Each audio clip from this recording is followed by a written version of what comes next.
All right, this lecture is going to focus specifically on the theologies and Christian ethics developed by Black women in the United States specifically. The last lecture was on Black theology in the Black context, or the African American context. Black liberation theology typically refers to theology. Women have coined a term themselves for their theologies, and it is womanism. It comes from a book by Alice Walker called In Search of Our Mother's Gardens. It is quoted in its entirety, well, the definition of womanist anyways, in your reading by Stacey Floyd Thomas for this week. And we'll look at that in more detail a little bit later. The reason for Black women identifying their theologies separately will be talked about in some detail on the next slide.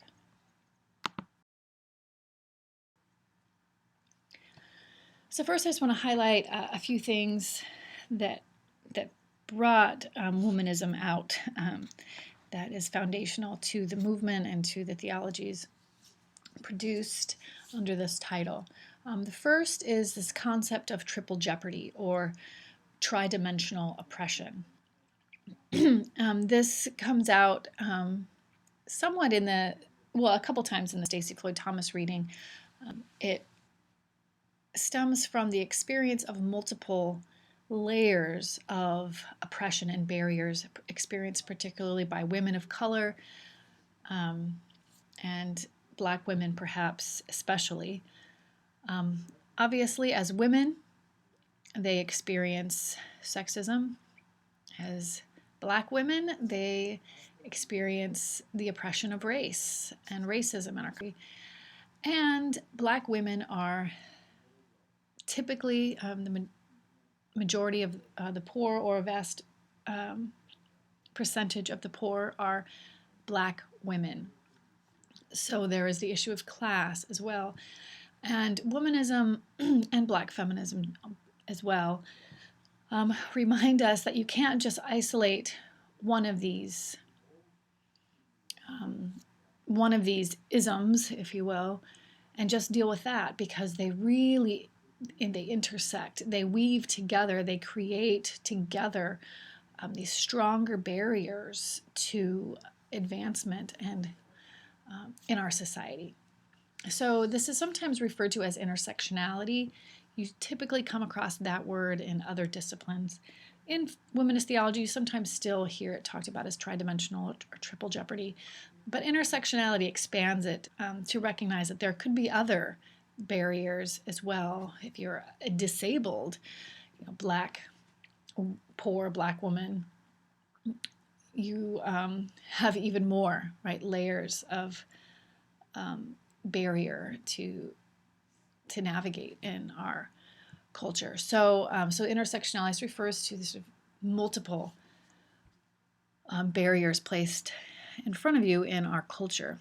So next, just moving on to how womanism sort of differentiates itself.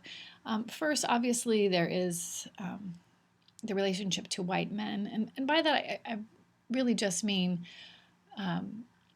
we live in a culture where white men have most of the power and most of the wealth.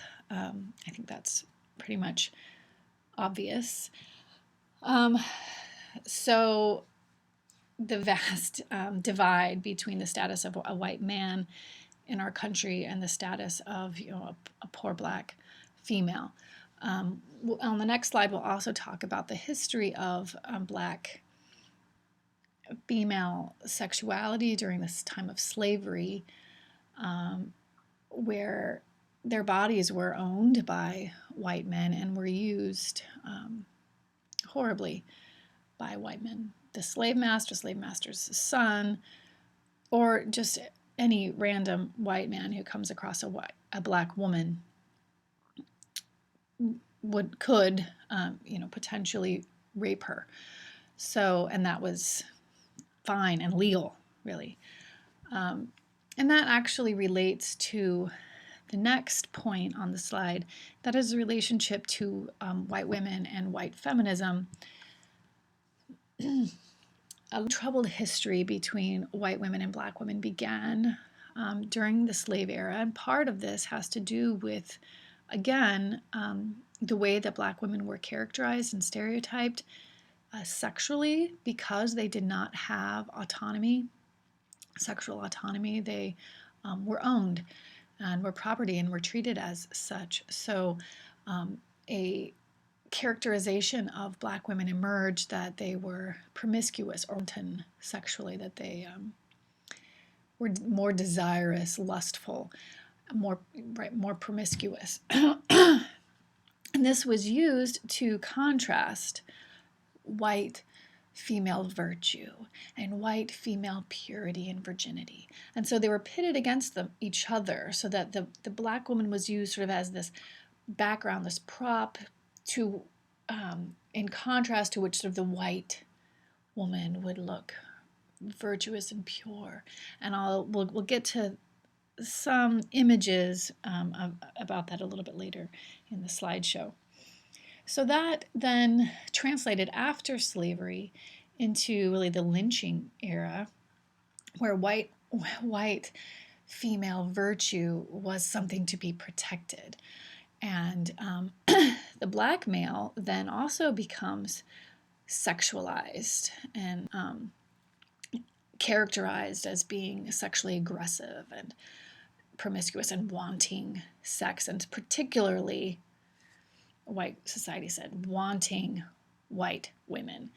And so I know that I mentioned last time when we talked about lynching that the lynchings were oftentimes under the guise of rape. If a black man looked at a white woman the wrong way, looked at her at all, made eye contact, he could be lynched under the accusation of rape. Black men were castrated while alive, often in these lynchings. So this again goes back to this the way that white female virtue was contrasted with black women especially, and then that ends up having ramifications as well in the dealing with men during the era of lynching.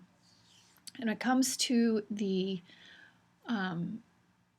feminist movement, white women in the early feminist movement, say the 60s and 70s, primarily were talking about privileged white women, women of some means, upper middle class, upper class women who had received good college and graduate level education. Their concern primarily was for women to enter the workforce, and especially for women to enter the workforce in jobs that were held by white men, really. So CEOs, getting promotions into jobs that are particularly held by white men, law firms, ad agencies, what have you. But the focus was really on this kind of professional level work and getting women into those jobs, whereas black women had already been working from the history of the time they were brought to these shores. They were always working hard, long hours. So that was, it didn't really take into account the experience of black women. Also, we're talking about jobs for which you must have a high level of education, typically. So again, it didn't really speak to the experience of black women who lived in the era of segregation, so they were not receiving the same education. And to get those levels of education required means, required money. So it wasn't dealing with the issues of class and poverty, which was the experience of most black women in the country at that time. We're talking about the 60s and 70s and maybe even into the early 80s. So womanism had to react. Black women had to react to the sort of the platform of white feminism, saying, well, this doesn't really take into account our experience and our needs and what we need to fight for. White women were focused really just on sexism at a certain level, not dealing with the compounding issues of race and class.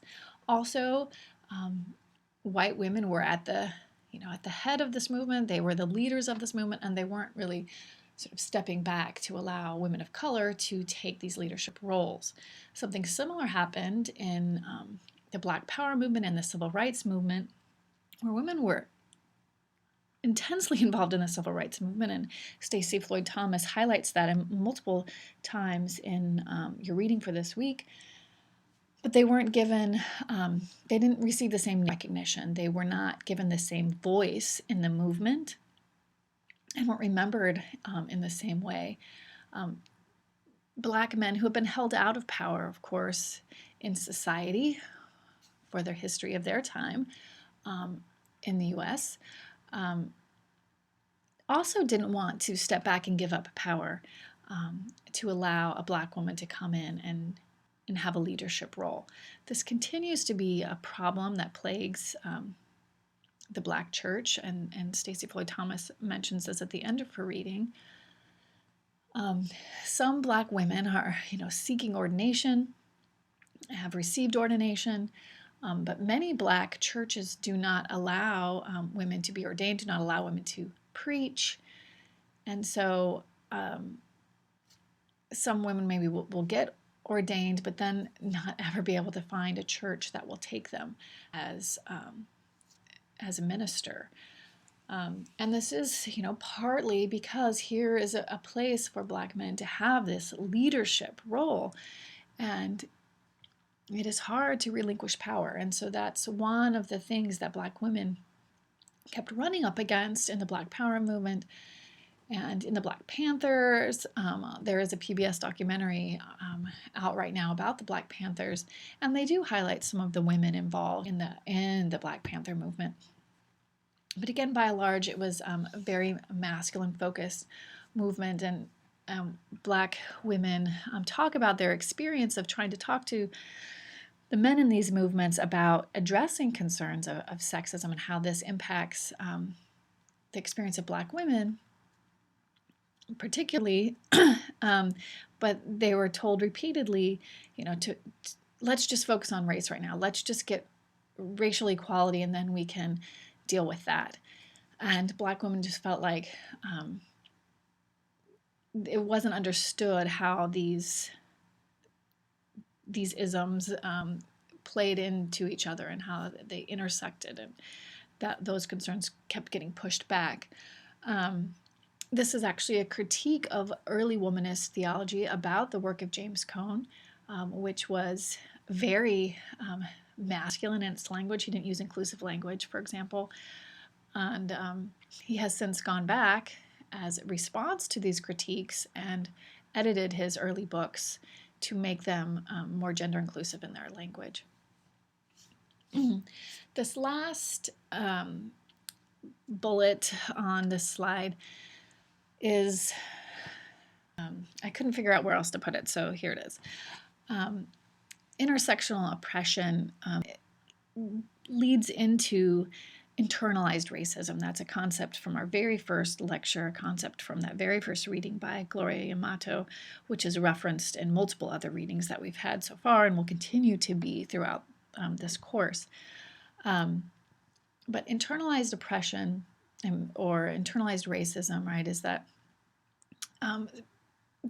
being so inundated with the denigration of humanity from society that's constantly telling you that you're not beautiful, you're not desirable, that you're ugly, you're bad, you're trouble, that Black youth and Black children are bombarded with historically. And you see this played out in a test, a famous test called the doll test. And I'm going to put a link to it in the folder for our lecture folder. The doll test shows children of color picking a doll, and they have a black doll and a white doll to choose from, and then being asked certain questions about the dolls, and being asked which doll is the pretty doll. And the vast majority of the children say the white doll is the pretty doll, and which doll is the bad doll, and then the black doll is identified as the bad doll. which doll do you look like? And then with hesitation, the child will indicate the black doll, with some sadness.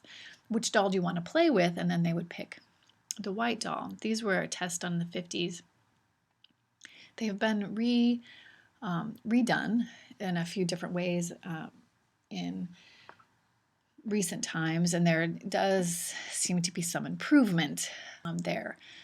But you get the idea how society's message about your humanity being lesser and less desirable, how that becomes internalized, and you see it in these children in a really sort of horrifying but impacting way.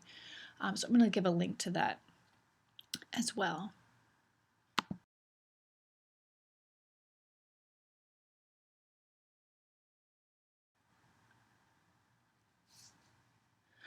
All right, the context. I've touched on a few of these ideas already, but I just want to maybe say a few more things.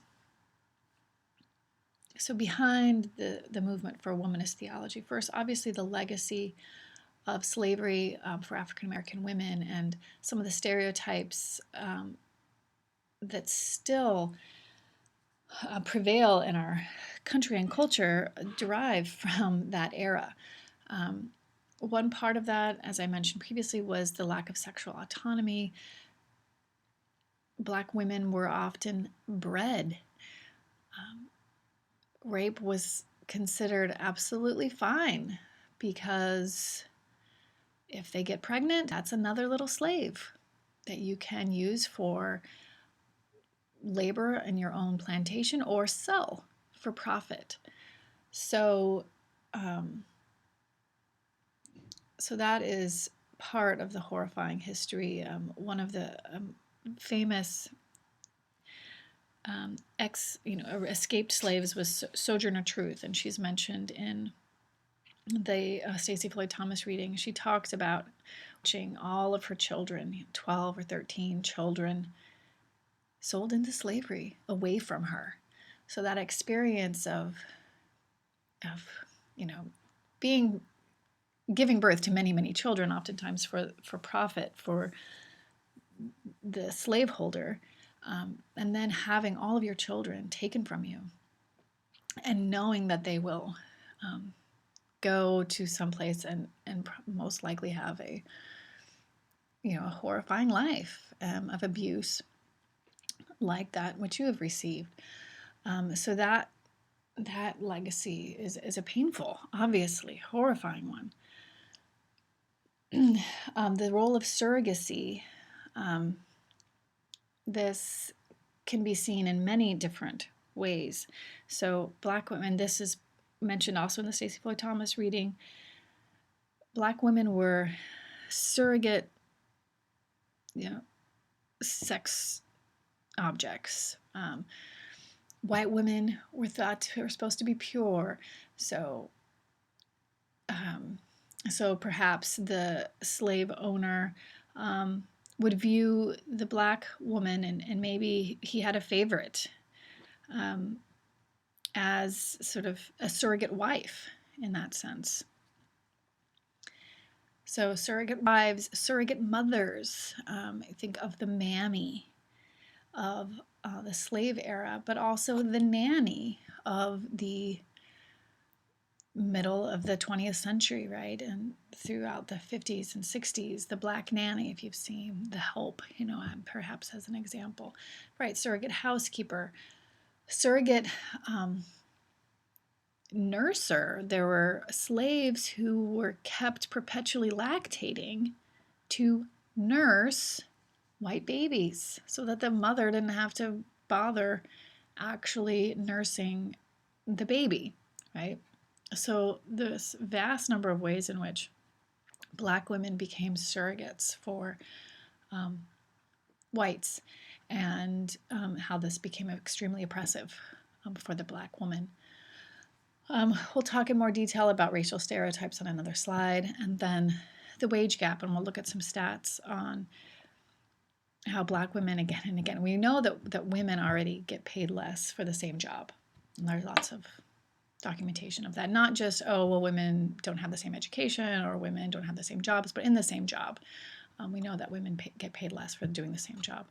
But black women get paid far less even than that. So those are some concerns.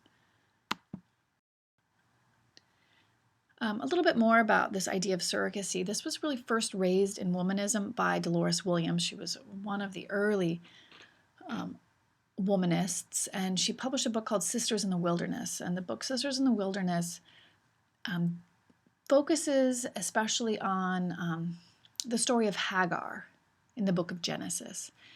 Hagar was Sarai, before her name was changed to Sarah, Abraham's wife. So Hagar was Sarah's slave. Sarah and Abraham were not able to conceive a child, and so God had promised Abraham that they would have a child through whom God's people, Israel, would be formed, and that God would enter into a covenant with Abraham and all of his descendants. They would be as many as the stars in the sky and the grains of sand on the shore. And so when Sarah, who was 90 or something at the time, according to Genesis, didn't conceive, Sarah said, well, here, take my slave Hagar, sleep with her, have a child through her, and we will take her child and claim this child as our own. And so Abraham slept with Hagar and she bore a son. This really ticked Sarah off. She started to abuse Hagar. And Hagar was, I think, if the story goes, proud of having borne this son, and that really irritated Sarah, and so she was very abusive to Sarah.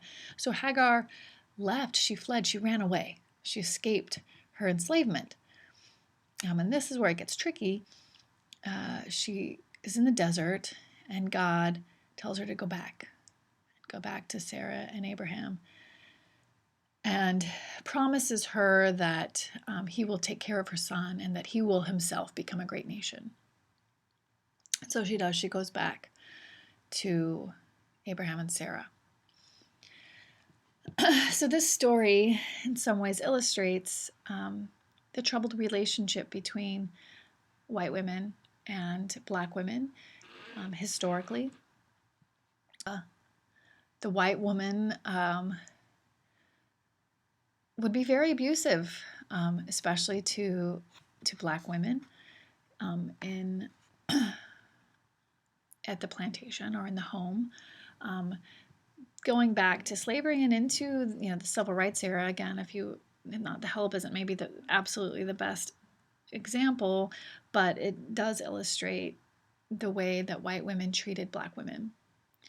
Right? White women didn't have a lot of power in that era, particularly in the civil rights era. Were still very much oppressed, and this was a way for them to assert some power over. And there's often that sense that a group that is oppressed we understand power as the ability to lord it over someone, and so there continues to be a cycle of an oppressed person then oppressing someone below them, which is sometimes the experience of black women in their own community as well. Sometimes. So this story illustrates a lot of the issues experienced by black women, and so Dolores Williams highlights that and considers possibly that surrogacy isn't a good model to hoist upon black women. Jesus is oftentimes looked at as a substitute. Right? Jesus paid the price for us, so we didn't sort of have to. Right? Jesus died on the cross so that we didn't have to die for our sins. So Jesus being looked at as a surrogate, being looked at as our substitute, is problematic according to Williams and some who agree with her. Cone actually references this work in your reading for this week as well, the Strange Fruit reading, because of his focus on the cross and him being aware of this concern of, someone suffering so that other people don't have to, or someone suffering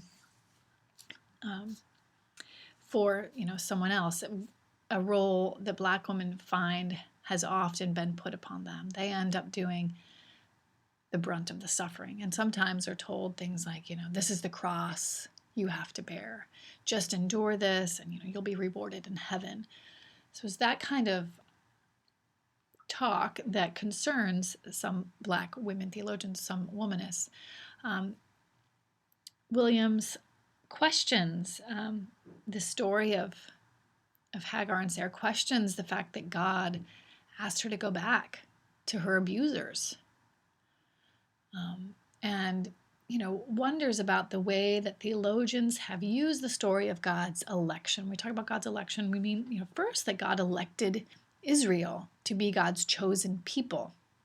What that meant, you'll see when we move into the Native American context and some of the writings from the American Indian perspective. Israel, right, they were liberated from slavery. They wandered in the wilderness. God entered into a covenant with them, but then God called them to go into the land of Canaan and annihilate every single living creature in Canaan. Man, woman, child, animal. That was God's call.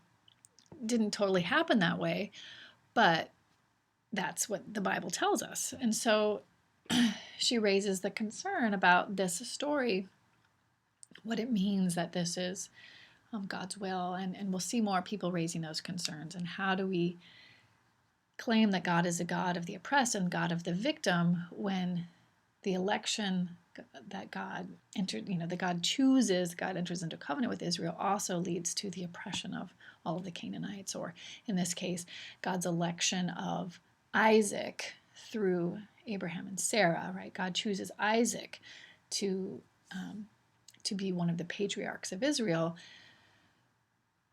then results in Hagar's oppression and the suffering of her son and ancestors.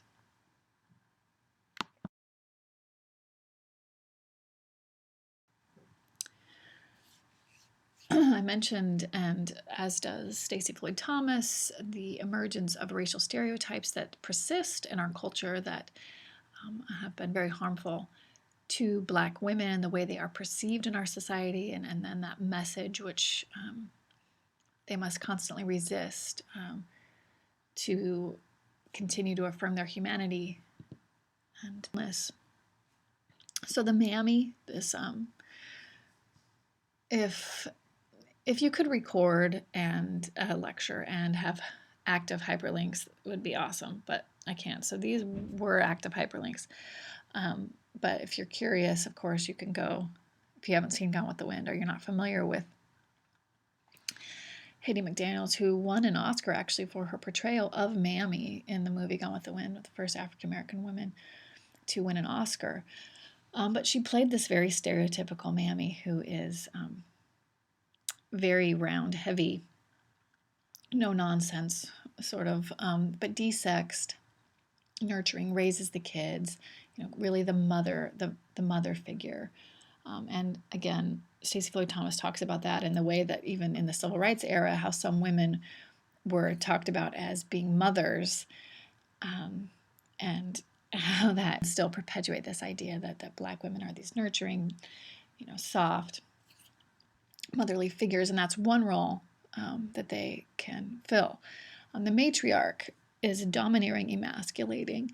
You see this portrayed, I think, especially by Tyler Perry when he caricatures a Black woman in his Medea movies.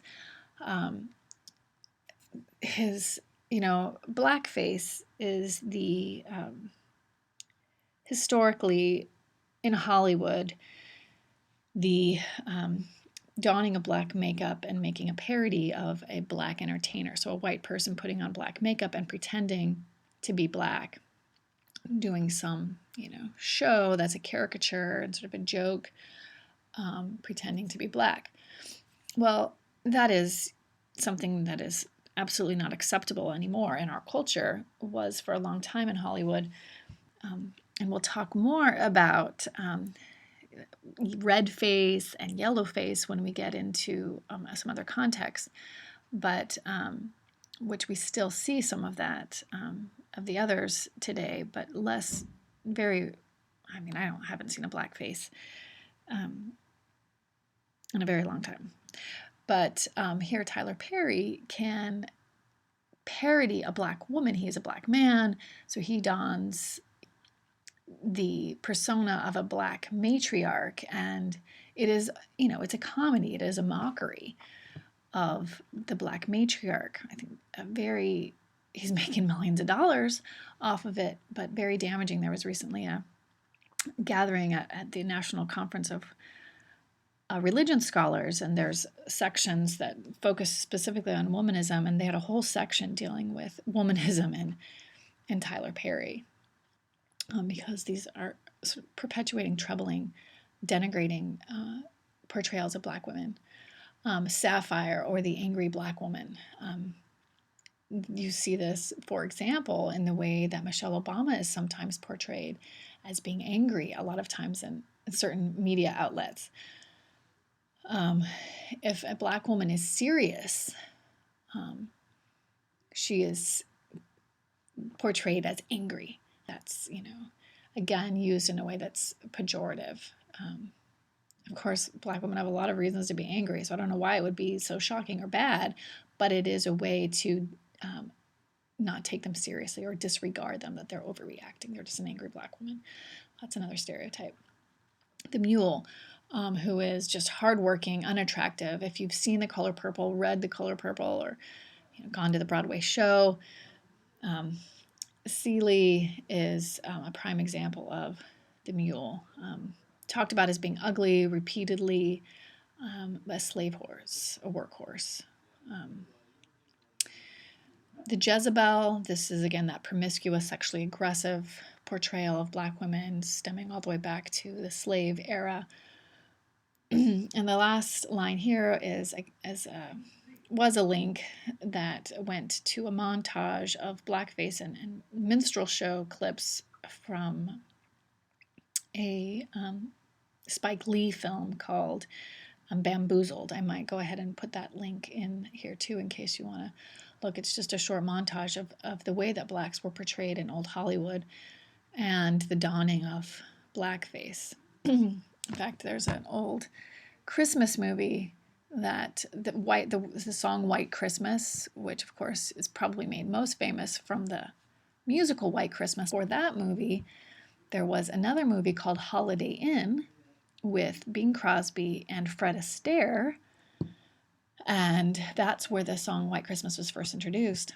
That Bing Crosby, Fred Astaire movie has a blackface routine where Bing Crosby dons blackface. It's heartbreaking because otherwise I would love that movie, but now I feel like I can't support it, I can't watch it, because that is disturbing.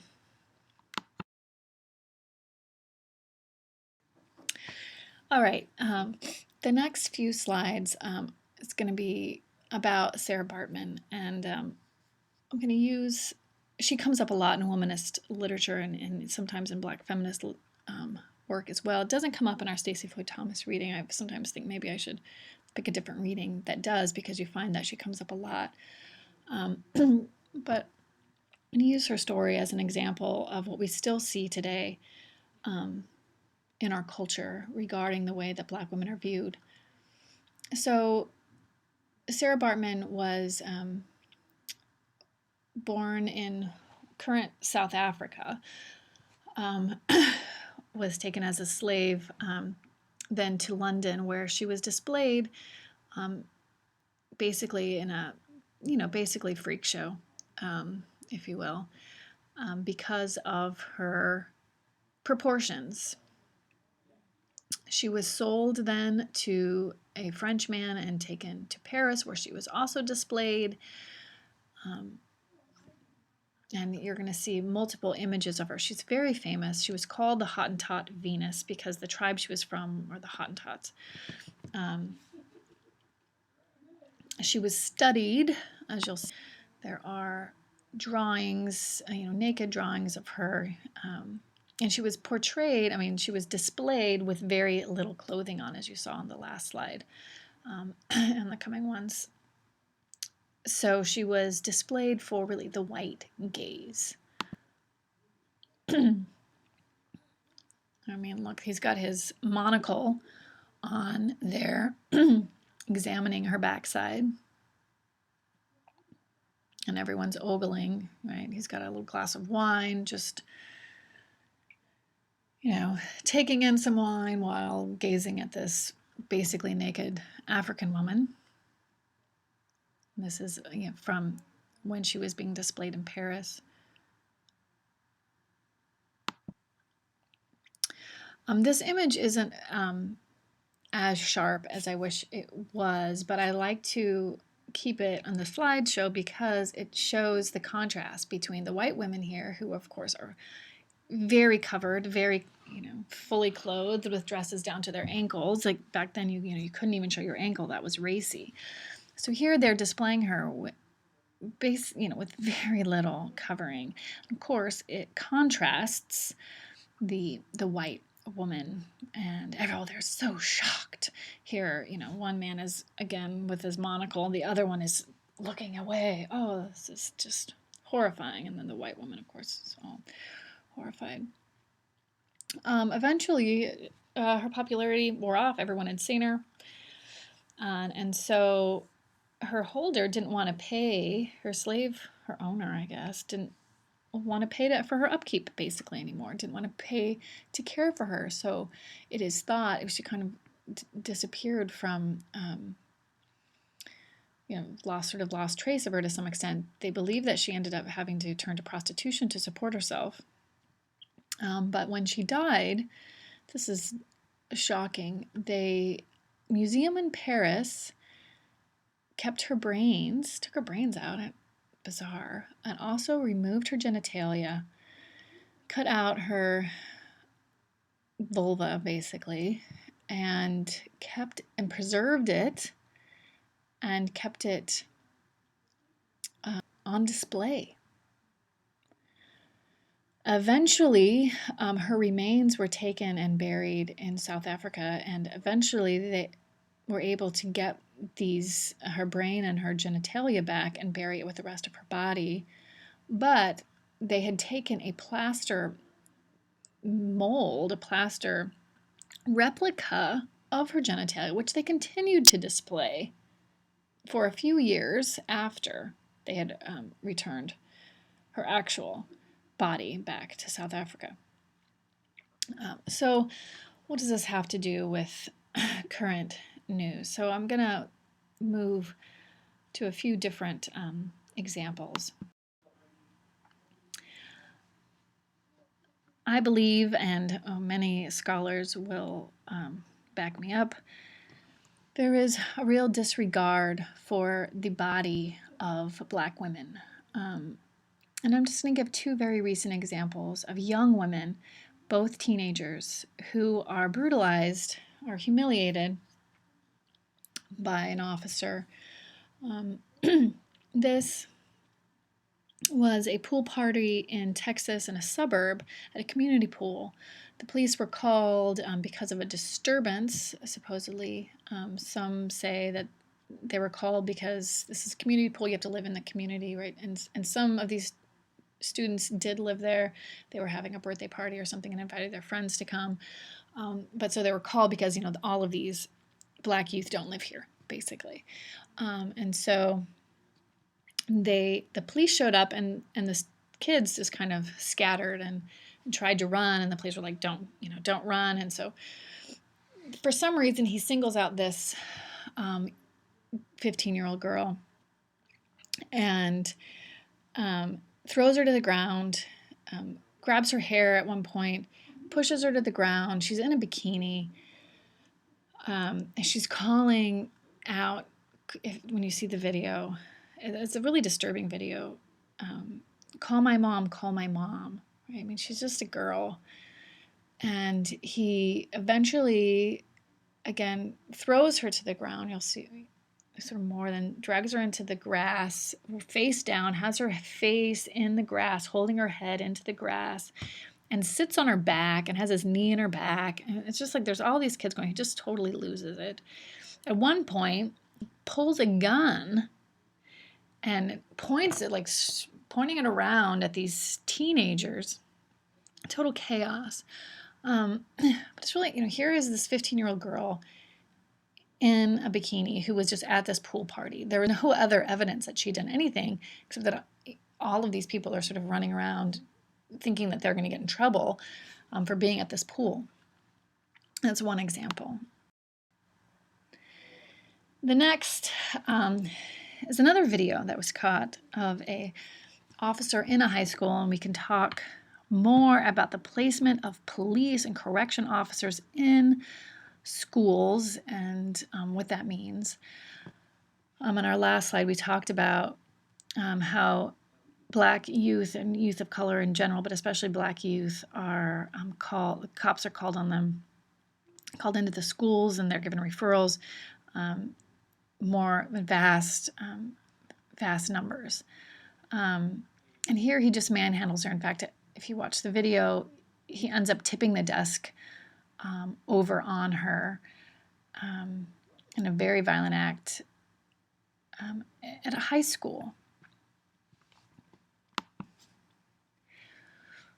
This image is from the VMAs from a few years ago.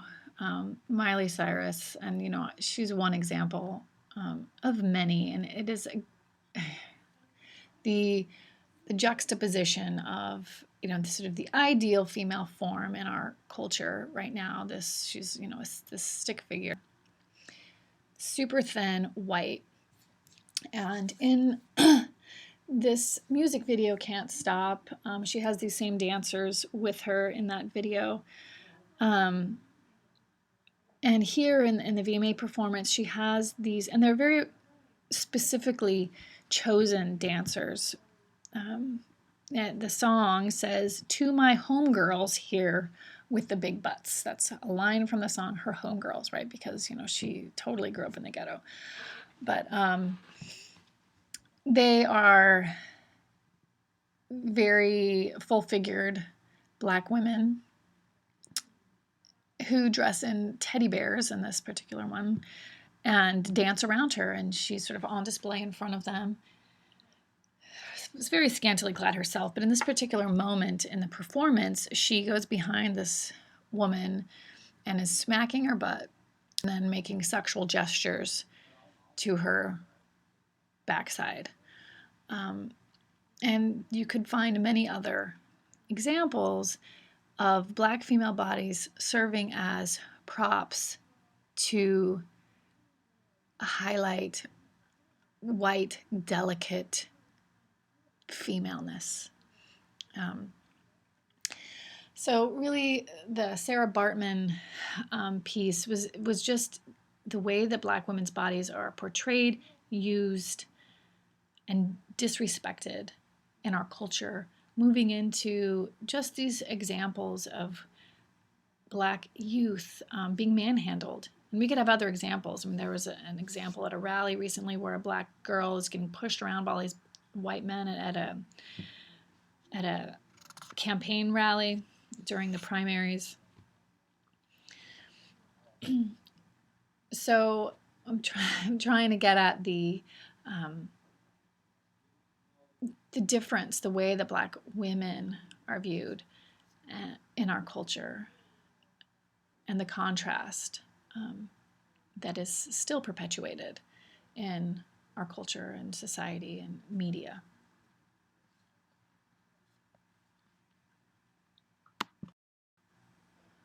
Could go into much more detail about cultural appropriation, the dawning of sort of the rough ghetto styles of Black culture, and a white person of privilege donning these markers or using the language to appear edgy or cool. Whereas if you were actually a Black person from the ghetto donning these markers, you would be absolutely rejected by white culture, white society as a whole. People would be afraid of you. You would be labeled in certain ways, right?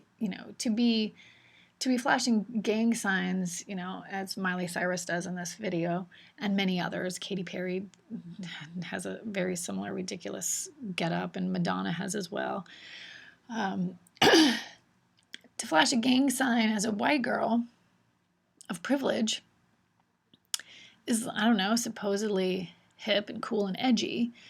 But if you're a black person, especially a black man for that matter, flashing a gang sign in an image like we have an image of Michael Brown sort of making some sort of stuff that he was in a gang, or Trayvon Martin, making a sign he was absolutely not in a gang, on social media.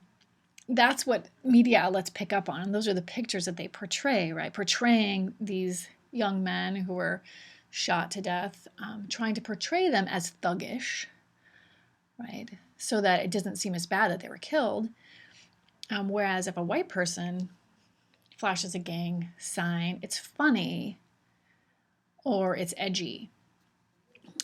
You can maybe, there's some talk about, white women getting cornrows, and then claiming, that they're ghetto, these sorts of things, which Kardashian recently did it, one of the younger ones, I don't know. But again, this is a way to cash in, right? To market, to take these signs from poor, ghettoized black culture that is ostracized by really privileged white culture, if it is coming from a black person, but taking that for yourself as a person of privilege and then making money off it, marketing it, right? Which is what all of these entertainers are doing, to seem edgy, to make money.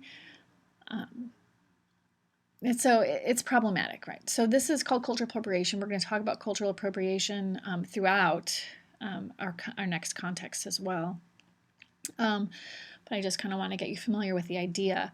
So using terms like thug life or the term ratchet, which actually comes from ghetto culture, it basically refers to trashy black women is what it's supposed to reference, connote. And so used commonly amongst some youth today, oh, that's so ratchet. You look ratchet. And what they mean when they say you look ratchet is you look like a trashy black girl from the ghetto. Maybe they don't necessarily know that's what they mean, but that's what's behind it. I asked my students in one class to tell me what ratchet means, and they were too embarrassed to tell me. I knew what it meant, but they were embarrassed because they did know in the back of their mind, basically, that it had racial connotations. So it was not innocent.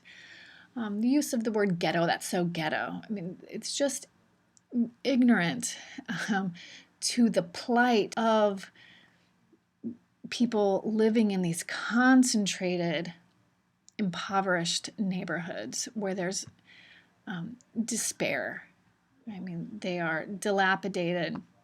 There's no economy there. There's no jobs. There's no grocery stores, for goodness sakes. There's crime. There's drugs. There's prostitution. These are not things to joke about. So I just encourage you to be careful about how we use these words. And then the term microaggression, we'll talk about that a little bit more in the semester, but it is the way that there's all these signs in ways that we talk that perpetuate, maybe aren't overtly racist. Right? You're not actually calling a black woman trashy, but it is all of these combined signs and small hints that end up being a large message that, again, dehumanizes people of color and minorities. And so, like I said, we'll talk about it a little bit more later. There's so much to cover in the Black context that I'm going to push that topic into another unit.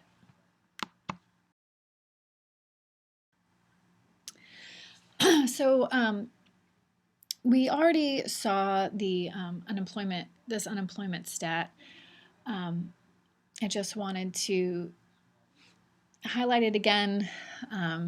We talked about the wage gap, so I'm going to rush through some of these slides since we saw them already.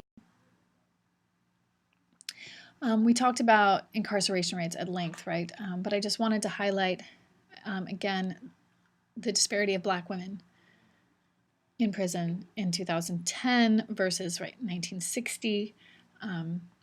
Again, looking at the experience of Black women.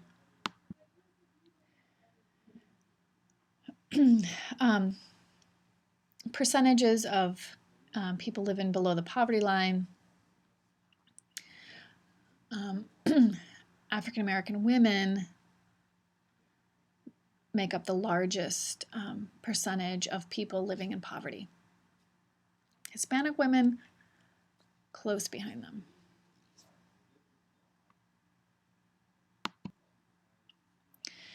I find this stat particularly interesting because it shows you the wage gap.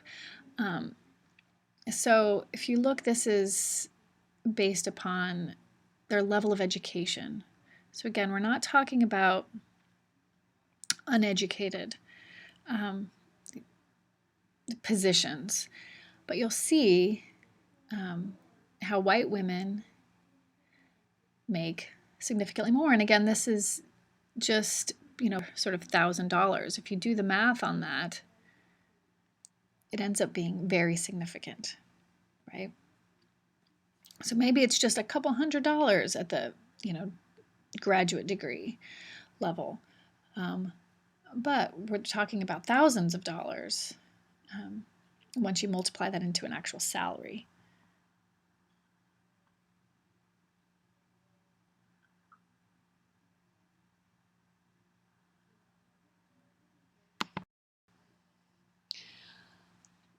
All right, now we're nearing the end. I just wanted to highlight the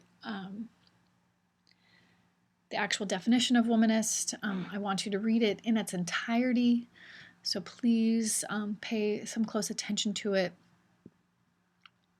in your Stacey Floyd Thomas reading.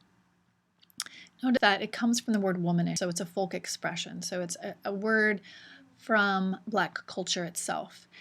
This will be significant as we move into Latina theology and Asian theologies, the use of terms and words and expressions from one's own cultural context to develop one's theology.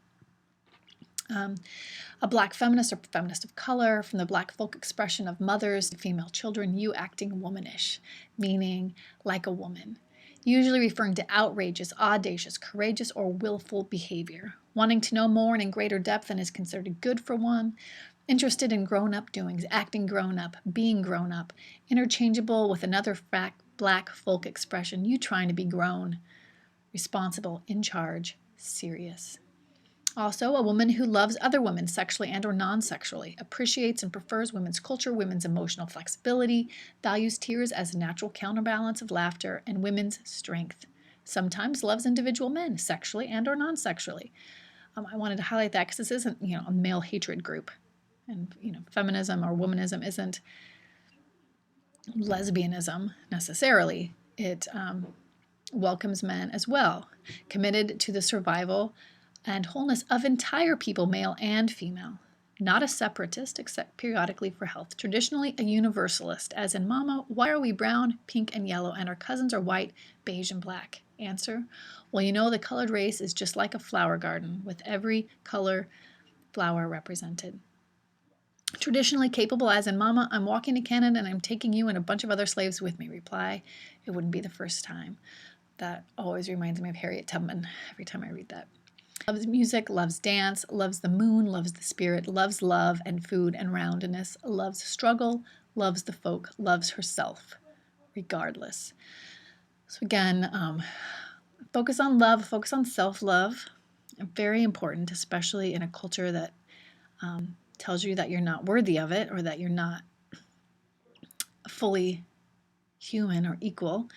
And notice the loves the spirit part. So there is a spirituality inherent in the definition itself as it comes down from Alice Walker. Of course, this is amplified by womanist theologians who really focus on the role that the Spirit of God plays in empowering and encouraging perseverance and resistance. And lastly, womanist is to feminist as purple is to lavender. This is oftentimes one of my discussion questions on womanism. What does it mean to say that womanist is to feminist as purple is to lavender? And I thought about having you answer that as one of your discussion questions for this week.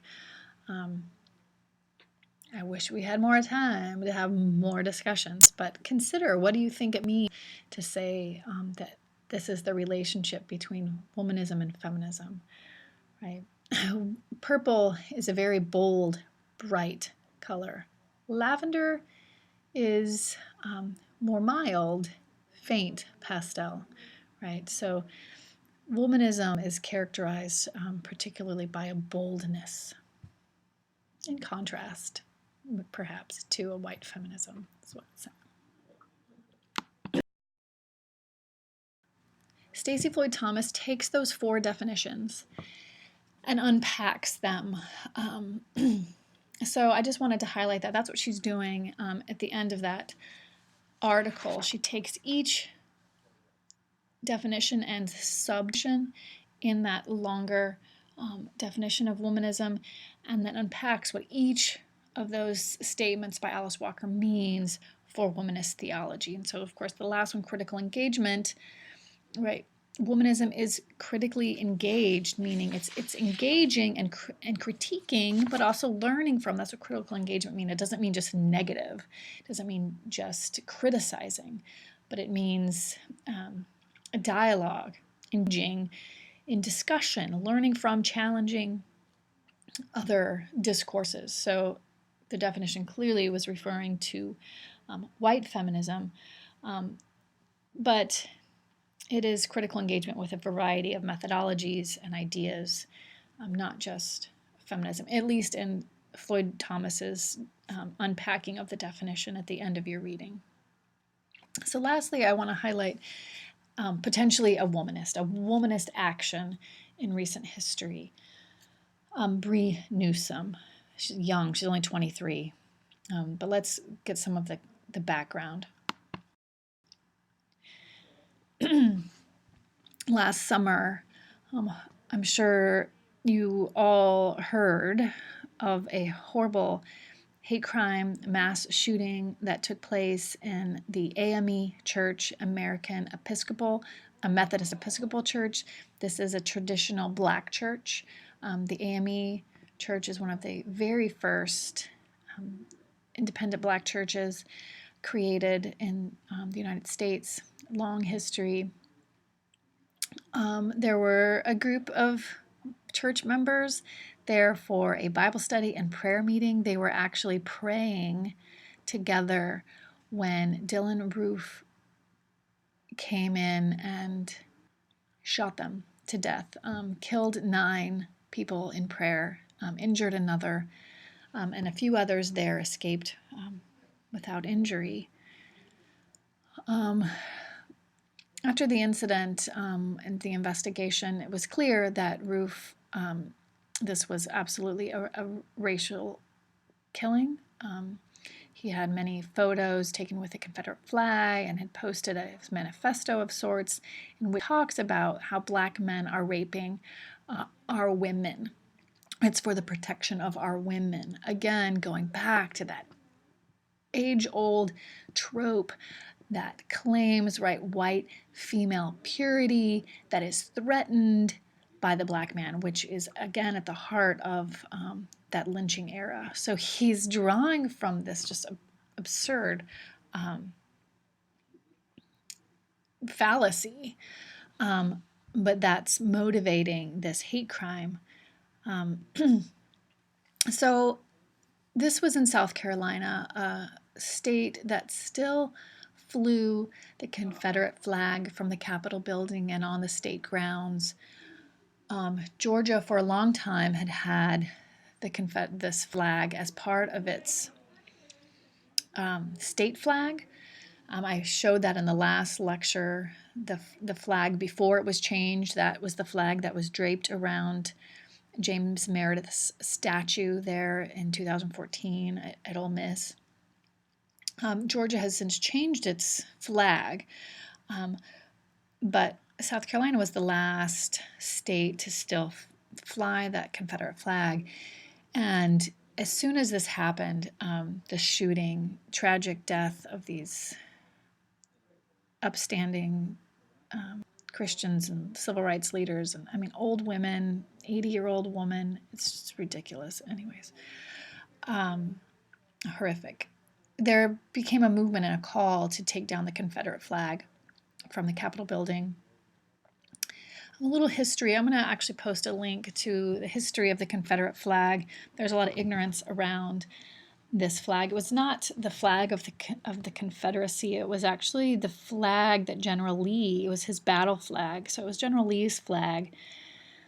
Didn't actually come in to wide use to represent the Confederacy until the 50s, the 1950s, in the Civil Rights era. So it was actually a flag used in absolute opposition to the Civil Rights Movement and to promote white supremacy, to oppose the advances of the Civil Rights Movement, desegregation, and so on. And it was not even hung up on the Capitol building until 1961, right? So you can sort of get an understanding of why this was flown, what was the intention. It was to commemorate the beginning of the Civil War, and it was used by segregationists, people who wanted to keep the country segregated during the Civil Rights era. That was its purpose. It was for white supremacy. It was for segregation. It was not just to remember Southern history or something along those lines. That was its purpose. So there was a move, a call to bring it down. About a week later, the flags still flew at the State House and on the Capitol, and a young woman named Debris Newsome took it upon herself to take it down in an act of civil disobedience. And she scaled the pole and removed the flag. Standing there at the top of the pole, holding the flag, she says, "You come against me with hatred and violence. I come against you in the name of God." And she continues to climb down the pole, quoting the Psalms. This is Psalm 27. "The Lord is my light and my salvation. Whom shall I fear? The Lord is the stronghold of my life. Of whom shall I be afraid?" And as she then is arrested, taken into handcuffs, and walked away, she quotes Psalm 23. "The Lord is my shepherd. I shall not want." And that very famous psalm she continues to quote until out of sight. There's a video of this act, of radical act, bold act of defiance. And I encourage you to watch it. It's very powerful. So I wanted to end on this note of a courageous Black woman defying racism in the name of God, the God of the prophets, the God of the Psalms, that God that Cone describes and lays out for you throughout the Bible, throughout the history of the Bible, there in that first Cone reading. And I encourage you to watch the video. It's very powerful. Sometimes moves me to tears. So we're going to end with Bree Newsome.